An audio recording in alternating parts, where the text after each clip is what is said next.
আসসালামু আলাইকুম প্রিয় দর্শক, সাবস্ক্রাইবার এবং সকল সাপোর্টার। আমি ফারিহা, স্বাগতম জানাচ্ছি আজকের মজাদার রান্নার ভিডিওতে। আজ আমি এবং আমার আম্মু একসাথে বানাবো আমাদের সবার প্রিয় ছমুচা পিঠা। আজকের এই পিঠা বানানোর সময় আমাদের সাথে ছিল আমার প্রিয় নানু ভাই, বড় ভাইয়া, আমার আদরের আম্মু আর প্রাণপ্রিয় আন্টি। সবাই মিলে হেসে খেলে গল্প করতে করতে রান্নাঘরটা আজ আনন্দে ভরে উঠেছে। রান্না শুধু খাওয়ার জন্য নয়, এটা পরিবারের সঙ্গে সময় কাটানোর এক অসাধারণ উপলক্ষ। আমরা আজ বানাবো ছমুচা পিঠা। এই পিঠা দেখতে হয় তিন কোণের মতো, আর খেতে এতটাই মজার যে একটা খেলে আরেকটা খেতে ইচ্ছা করে।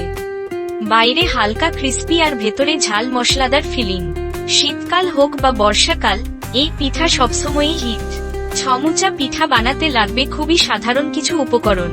তারা চিহ্ন ময়দা পিঠার মোড়ার জন্য, তারা চিহ্ন পেঁয়াজ কুচি করে কাটা, তারা চিহ্ন মুরগির মাংস, গরুর কিমা সেদ্ধ করে নিন, তারা চিহ্ন আদা রসুন বাটা, তারা চিহ্ন মরিচ গুঁড়া, হলুদ, ধনে গুঁড়া, তারা চিহ্ন লবণ স্বাদমতো, তারা চিহ্ন সামান্য তেল, তারা চিহ্ন চাইলে কিছু কাঁচা মরিচ আর ধনে পাতা।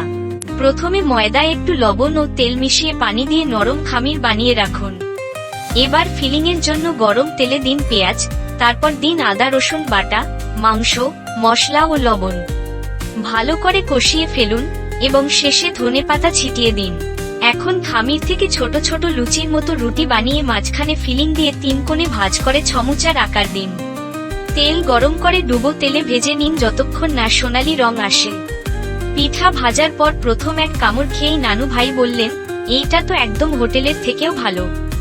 বড় ভাইয়া চুপচাপ তিনটা খেয়ে ফেলল, বলল আরেকটা দাও। আমার আম্মু হাসি মুখে বললেন, বাসার খাবারের মতো শান্তি আর কোথাও নাই। এই ছোট ছোট মুহূর্তগুলোই আমাদের জীবনের বড় আনন্দ।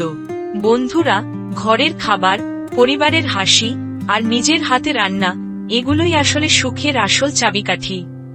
আপনারাও সময় পেলে একদিন নিজের হাতে ছমুচা পিঠা বানান আর পরিবারকে সারপ্রাইজ দিন।